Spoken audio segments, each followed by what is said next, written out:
अरे ओ कंस, तू अपनी जिस प्यारी बहन देवकी और उसके पति वासुदेव को इतने सम्मान के साथ विदा कर रहा है, तेरी उसी बहन की 8वीं संतान तुझे मृत्यु के घाट पहुंचाएगी। मथुरा में चल रहे भव्य उत्सव के बीच अचानक हुई इस आकाशवाणी से कंस की पूरी दुनिया ही बदल गई। कंस की बहन जो उसे प्राणों से भी ज्यादा प्यारी थी, वह उसके लिए अब एक दुश्मन बन चुकी थी। इसलिए भविष्यवाणी सुनते ही कंस ने तुरंत अपनी लाडली बहन और जीजा को कारागृह में बंद करवा दिया। जेल में समय बीतता गया और कंस एक एक करके देवकी की संतानों को मृत्यु के घाट उतारते गया। फिर वो समय आया और जन्म हुआ भगवान श्री कृष्ण का। अपनी 7 संतानों को अपने सामने मरते हुए देखने के बाद वासुदेव और देवकी अपनी 8वीं संतान को किसी भी कीमत पर खोना नहीं चाहते थे। इसलिए उन्होंने अपने सबसे छोटे बेटे को जेल से बाहर निकालने की योजना बनाई। वासुदेव ने बड़ी मुश्किलों से श्री कृष्ण को अपने भाई नंद के घर गोकुल में छोड़ दिया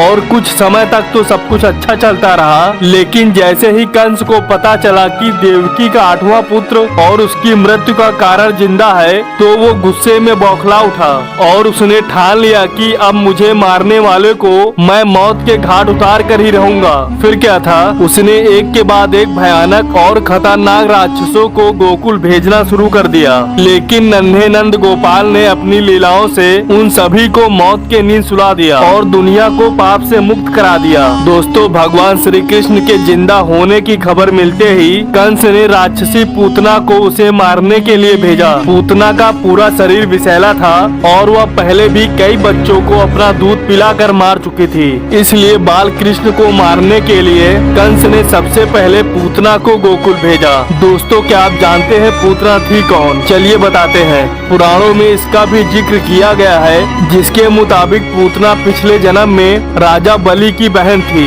यानी कि एक राजकुमारी थी जिसका नाम पिछले जन्म में रत्नबाला था।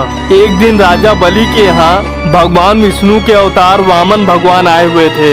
तब उनकी सुंदर और मनमोहक छवि देखकर रत्नबाला के मन में ममता जाग उठी और वह अपने मन में सोचने लगी कि मेरा भी ऐसा ही कोई बेटा हो, ताकि मैं उसे हृदय से लगाकर दुग्धपान और दुलार कर पाऊं। भगवान विष्णु रत्नबाला की इच्छा जान लेते हैं और तथास्तु कह देते हैं। इसके बाद भगवान ने राजा बलि का घमंड चूर करने के लिए 3 पग में भूमि नाप दी। सारी लीला देखकर राजा बलि समझ गए कि ब्राह्मण के रूप में उनके यहाँ कोई और नहीं बल्कि स्वयं भगवान विष्णु आए हुए हैं। जिसके बाद उन्हें अपनी गलती का एहसास हुआ और राजा ने वामन देव से माफी मांगी। लेकिन इस घटना को रत्नबाला ने देखा तो उसे यह धोखा लगा। उसे लगा कि उसके भाई का अपमान हुआ है। इस कारण रत्नबाला बुरी तरह से आग बबूला हो उठी और उसने मन ही मन भगवान को बुरा भला कहना शुरू कर दिया और उससे बोला कि अगर ऐसा बेटा मेरा होता तो मैं उसे जहर दे देती। भगवान वामन ने उसकी इस इच्छा को भी तथास्तु कह दिया। जिसके बाद अगले जन्म में रत्नबाला ही पूतना के रूप में जन्मी। पूतना कंस की सबसे खास थी और कहीं न कहीं उसे अपना भाई भी मानती थी।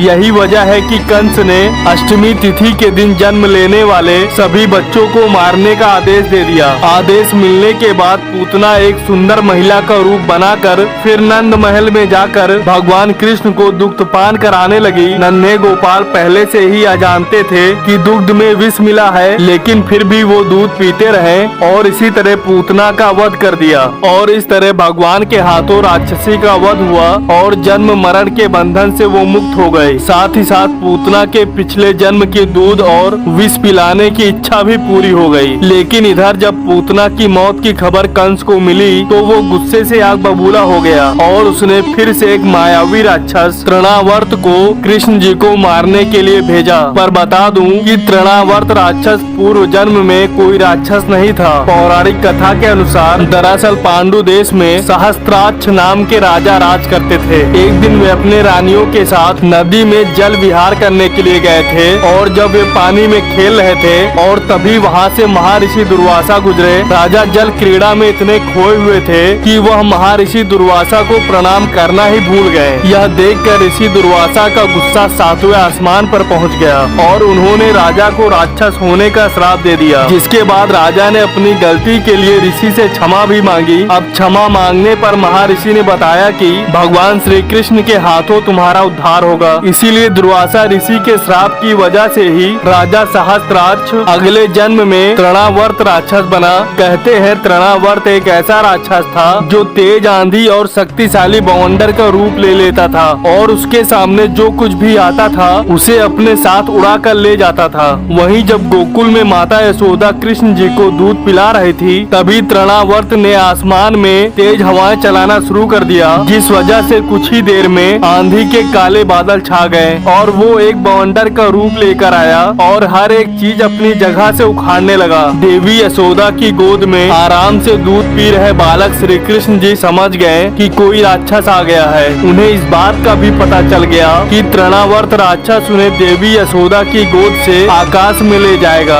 अगर वे देवी के गोद में लेटे रहे तो यह माता को भी नुकसान पहुंचा सकता है। इसलिए कान्हा ने यशोदा माता की गोद में लेटे लेटे अपना वजन बढ़ाना शुरू कर दिया और भगवान ने इतना वजन बढ़ा लिया कि माता यशोदा उन्हें जमीन पर लिटाने के लिए मजबूर हो गयी। तभी मौका पाते ही राक्षस ने अंधेरा कर दिया और तेज काली आंधी चलने लगी और भगवान श्री कृष्ण को अपनी गोद में लेकर आकाश में उड़ गया। जिसके बाद भगवान श्री कृष्ण ने अपनी माया से तृणावर्त का गला पकड़ लिया, जिससे वह राक्षस परेशान हो उठा और बचने की कोशिश करने लगा। लेकिन भगवान श्री कृष्ण ने तब तक उसकी गर्दन नहीं छोड़ी जब तक उसके प्राण न निकल गए। फिर आखिर में हार पछताकर वह राक्षस मौत की नींद सो गया। अब तृणावर्त की मौत की खबर सुनने के बाद भी कंस चुपचाप नहीं बैठा। वह नए नए कोई न कोई षड्यंत्र रचता रहता था। इसी तरह एक दिन कंस ने भगवान श्री कृष्ण को मारने के लिए अपने सबसे खास और खतरनाक राक्षस बकासुर को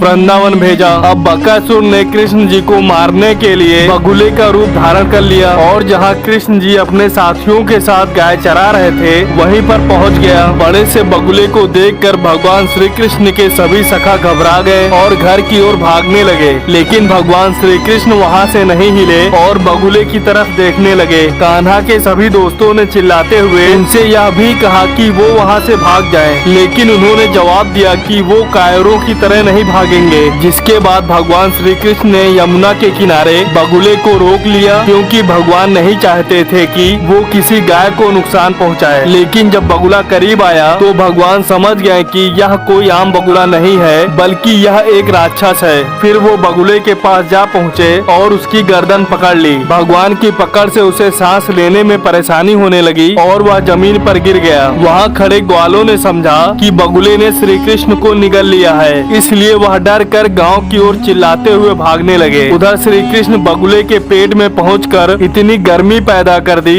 कि एक बार फिर बकासुर परेशान हो गया और उसने अपना मुख खोल दिया। तभी भगवान बाहर निकल आए। तेज गर्मी की वजह से बगुला जमीन पर गिर गया और गिरते ही वह अपने असली रूप में आ गया। उसे देखते ही सभी लोग डर गए और तभी भगवान ने उसे मौत के घाट उतार दिया। राक्षस के मरते ही सभी लोग खुश हो गए और भगवान श्री कृष्ण को गोद में उठा लिए। और दोस्तों, इस तरह बकासुर का अंत हो गया। लेकिन उधर कंस को यह सब कुछ सहन नहीं हो रहा था। बकासुर की मृत्यु की खबर मिलते ही वह घबरा गया और भगवान श्री कृष्ण को मारने के लिए फिर से एक नई युक्ति सोचने लगा। अब कंस ने अघासुर को भेजने के लिए सोचा। बता दें कि अघासुर पूतना और बकासुर का छोटा भाई था, इसलिए कंस ने बकासुर और पूतना के वध का बदला लेने के लिए अघासुर को उकसाया और वृंदावन भेज दिया। इधर भगवान श्री कृष्ण धीरे धीरे बड़े होने लगे थे। वह अपने दोस्तों के साथ वृंदावन के मनोहरी वन में आंख मिचौली खेल रहे थे। सभी वहाँ पूरे रास्ते में उत्साह से भरे हुए एक दूसरे का मजाक उड़ाते और हंसते हुए जा रहे थे। तभी अचानक से वहाँ अघासुर राक्षस आ जाता है, विशाल सर्प का रूप धारण करके। वह इतना भयानक था कि अमृत पान करके अमर हो चुके देवता भी उससे डरते थे। वहाँ पहुंचकर अघासुर ने अपना मुंह चौड़ा कर लिया, जो एक घनी गुफा जैसा लग रहा था। और जब लड़के उस गुफा के पास पहुँचे तो उन्होंने उस गुफा के अंदर जाने का फैसला किया। तभी उनमें से एक ने कहा, क्या यह ऐसा नहीं लग रहा जैसे कोई सांप अपना मुंह खोलकर हमें खाने का इंतजार कर रहा हो? अब इस पर दूसरे ने जवाब दिया, हम सब एक साथ घुस जाएंगे तो वो हमें एक साथ कैसे निकल जाएगा? और हमारे साथ श्री कृष्ण है, अगर हमें कुछ हुआ तो वो राक्षस को वैसे ही मार देंगे जैसे उन्होंने बाकियों को मारा था। था। श्री कृष्ण जानते थे